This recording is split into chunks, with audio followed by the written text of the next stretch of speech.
Hey guys, in today's video I'm gonna share all of the paper quilling tools that I own and also my top 5 must-have tools. I'm gonna start with a brief mention of each tool that I own, then I'm gonna talk about my top 5 tools, and I will conclude with a few brief words about each tool that I have.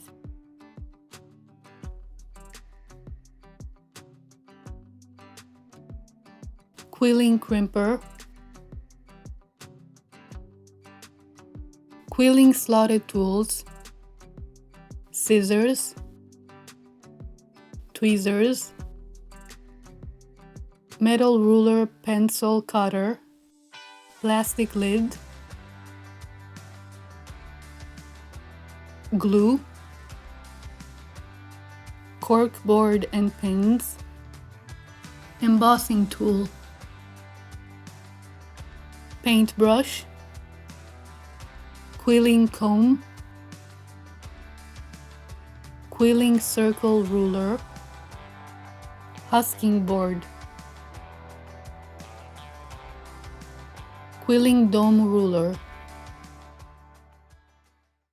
My top 5 must-have paper quilling tools are actually tools that can probably be found in every household, even if you don't do paper quilling art. Except for one of the tools that is specific to this form of art. I use these 5 following tools for most of my paper quilling projects. Number 1. Quilling slotted tools. This is the only tool out of my top 5 that you would have to buy from a store if you want to do paper quilling art. But even this one can be made at home if you can't afford buying one. I have 3 paper quilling slotted tools that I use on a regular basis. Each of them has a different narrowness at the tip. My favorite one is this purple one. It's sturdy and it's right in between the other two in regards to the narrowness of the slotted tip. I rarely use the pink one because the tip is pretty flimsy, though it is the finest out of all the 3 tools. I had another one before that broke at the tip, so I use it with much care and attention whenever I do need it on a project. My third quilling tool is one that I use often as well, but mostly for shaping and bending paper strips.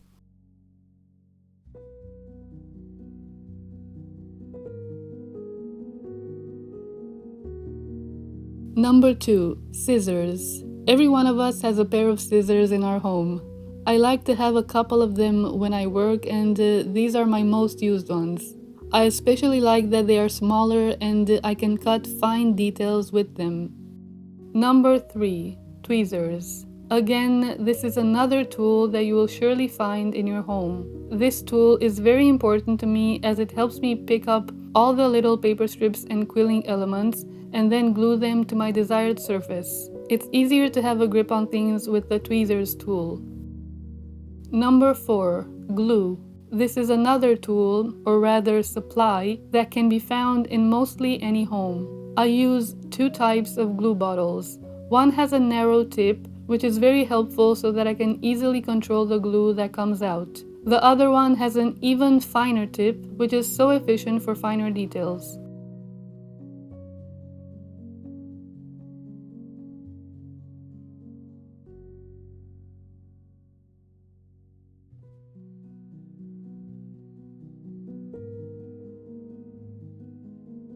I fill up both of these bottles with glue from the brand Bic.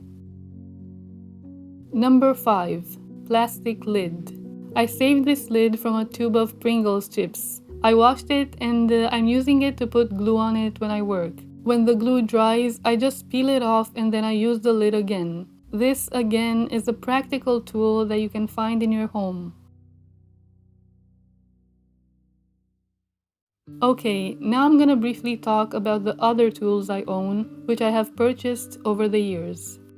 One of my top favorites is my quilling comb. Its teeth are very close to each other, and this is a feature that I really like about it because it enables me to make certain shapes that I couldn't make otherwise. This tool is actually not specific for the paper quilling art, but for combing dogs. But I had been looking for such a comb to use for paper quilling, and when I found this one, I was very happy.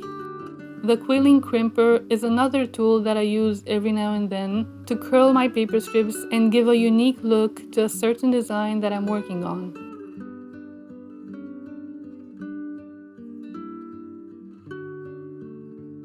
It's helpful to also own a Quilling dome ruler when I want to make a smooth oval shape. I couldn't do this with just my fingers.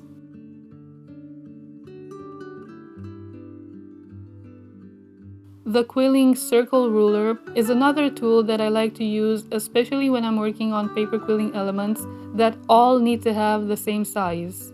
This tool comes in very handy for that.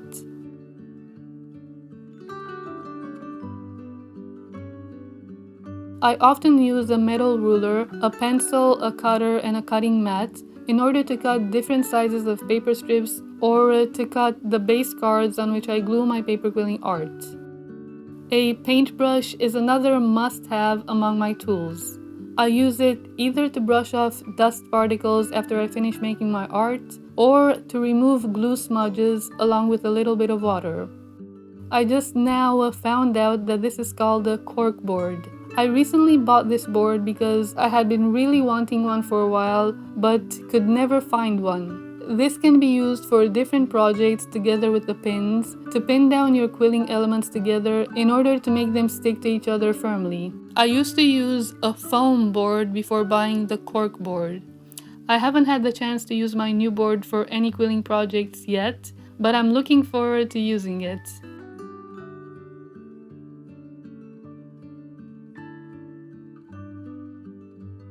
Every now and then, I use an embossing tool to make veins for my paper quilling leaves or to make guideline dent marks for my paper quilling letters.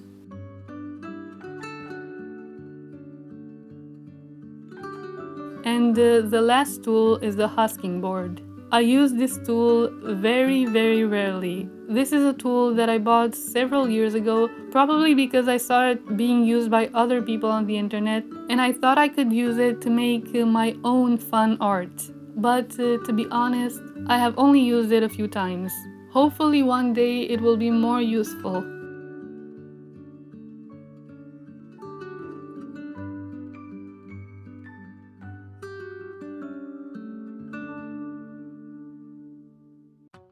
So this kind of wraps up my video. I hope you enjoyed hearing a little bit about the paper quilling tools that I own. Let me know in the comments if you found this video helpful, and also do mention your favorite tools and your most used ones. Have a nice day guys, and see you in my next video.